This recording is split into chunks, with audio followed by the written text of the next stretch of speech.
안녕하세요. 오늘은 노먼 가이슬러의 하나님에 관한 까다로운 질문들, 이 발췌본을 가지고 신앙의 아주 근본적인 질문들을 좀 파헤쳐 볼까 합니다. 네. 어릴 때 하나님은 누가 만들었지? 이런 생각 한 번쯤은 해보셨을 것 같아요. 그럼요. 누구나 그렇죠. 이 자료가 바로 그런 좀 오래된 질문들에 대해 기독교 변증학적인 시각에서 답을 찾으려는 시도인데요. 네네. 오늘은 그 핵심 논점들을 좀 살펴보고 또 여러분께 어떤 통찰을 줄 수 있을지 같이 고민해보면 좋겠습니다. 좋습니다. 그럼 첫 질문. 정말 기본 중에 기본인데요. 하나님은 누가 만들었는가? 이게 첫 질문이에요. 네. 자료에서는 답이 아무도 안 만들었다. 이건데 이게 어떻게 설명이 되는 거죠, 좀? 핵심은 시작이 있느냐, 없느냐예요. 자료에 따르면 하나님은 시작이 없으신 분, 그러니까 영원하시기 때문에 만든 이 자체가 필요 없다는 거죠. 시작이 없어서? 네, 시작이 있는 것들, 예를 들면 우주 같은 거요. 그런 것들에만 원인이 필요하다. 이런 논리입니다. 그래서 안 만들어진 존재를 누가 만들었냐? 이건 네. 총각의 아내는 누구냐? 이렇게 묻는 거랑 같다는 거예요. 범주의 오류라고 하죠. 질문 자체가 잘못됐다. 그렇죠. 범주가 틀린 질문이라는 거죠. 흥미롭네요. 네. 그리고 더 나아가서 어떤 사람들은 우주가 영원하다고 하면서 그 연력학 제1법칙, 에너지 보존 법칙을 근거로 들기도 하잖아요. 네, 있죠. 근데 이것도 사실 과학적 관찰을 넘어선 철학적 주장이다. 이렇게 반박해요. 법칙 자체가 우주의 영원함을 증명하는 건 아니라는 거죠. 그렇군요. 만약 우주가 영원해서 창조주 질문이 의미 없다면 그럼 영원하신 하나님께 같은 질문을 하는 것도 똑같이 의미 없는 거 아니냐 이렇게 되묻는 겁니다. 영원성에 대한 관점 차이군요. 알겠습니다. 그럼 다음 질문인데요. 하나님이 세상을 만들기 전에는 정말 아무것도 없었다면 무로부터의 창조. 이게 어떻게 가능할까요? 없는 데서 뭐가 나올 수는 없잖아요. 여기서 중요한 점은 그러니까 nothing이 창조의 주체가 아니라는 거예요. 네. 하나님이라는 어떤 존재가 비존재 상태에서 존재 상태로 이끄셨다는 거죠. 존재가 이끌었다. 네. 무로부터의 창조, 즉 creatio ex nihillo라는 말은 하나님이 이미 있던 다른 재료를 썼다거나 이원론처럼요. 네네. 아니면 자기 자신의 일부를 썼다거나 범실론적인 관점이죠. 네. 이런 게 아니라는 의미가 더 강해요. 하나님은 세상의 원인이지 재료는 아니시다. 원인이지 재료는 아니다. 비유가 확 와닿네요. 네. 화가가 그림 그리기 전에 머릿속에 아이디어가 있듯이 세상도 창조 전에 하나님의 마음속에 아이디어로 있었다. 이렇게 생각해 볼 수도 있고요. 그것도 재밌는 질문인데요. 그럼 창조 이전에 하나님은 뭘 하고 계셨을까? 영원 속에서 좀 지루하시진 않았을까요? 그 질문도 많이들 하죠. 5세기 교부 아우구스티누스가 답을 했는데요. 진지한 답변은 이거예요. 시간이라는 것 자체가 창조와 함께 시작됐다는 겁니다. 시간도 창조된 거다. 네. 그래서 창조 이전이라는 시간 개념은 성립하지 않는다는 거죠. 시간 이전은 그냥 염원일 뿐이라는 거예요. 그렇군요. 그리고 지루함이라는 감정은 불완전함이나 불만족에서 오는 건데 완전하신 하나님께는 해당이 안 되고 특히 삼위일체 하나님은 그 자체로 완전한 교제 안에 계시기 때문에 외로움이나 지루함을 느낄 수 없다고 설명합니다. 와, 시간 개념 자체가 창조의 일부라는 거 정말 생각을 많이 하게 하네요.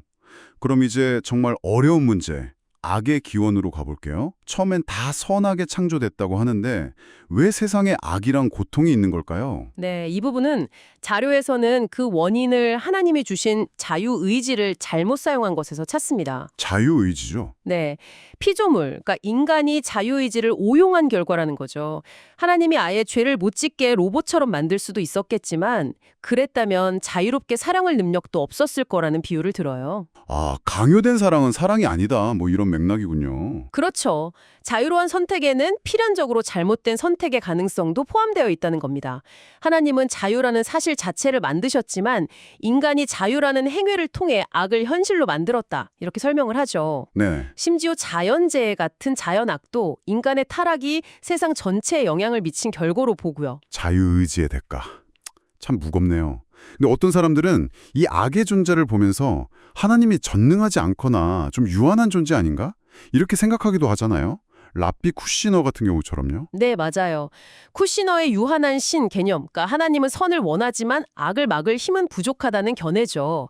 자료는 이걸 소개하면서 반박합니다. 어떻게 반박하죠? 유한한 신이라면 우리가 경배하거나 신뢰할 대상이 될 수 없고 성장에 말하는 전능하신 하나님과도 모순된다는 거죠.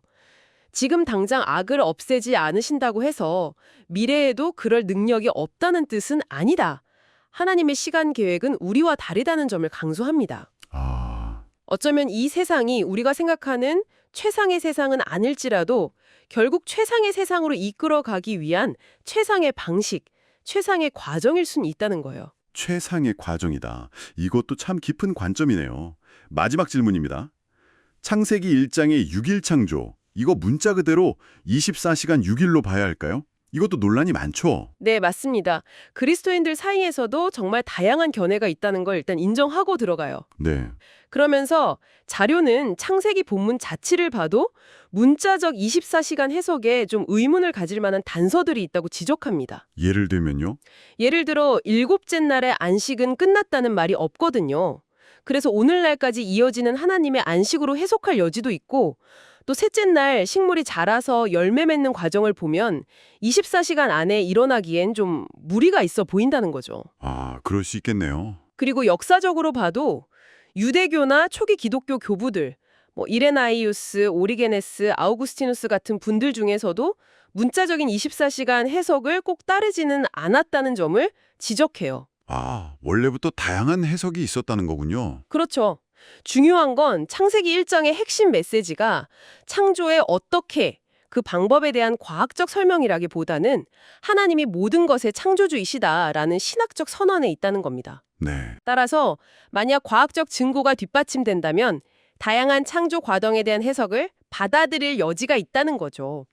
그리고 이게 오히려 자연주의적 진화론만을 유일한 설명으로 받아들여야 한다는 입장보다 더 열려있는 태도라고 주장하기도 합니다. 그렇군요.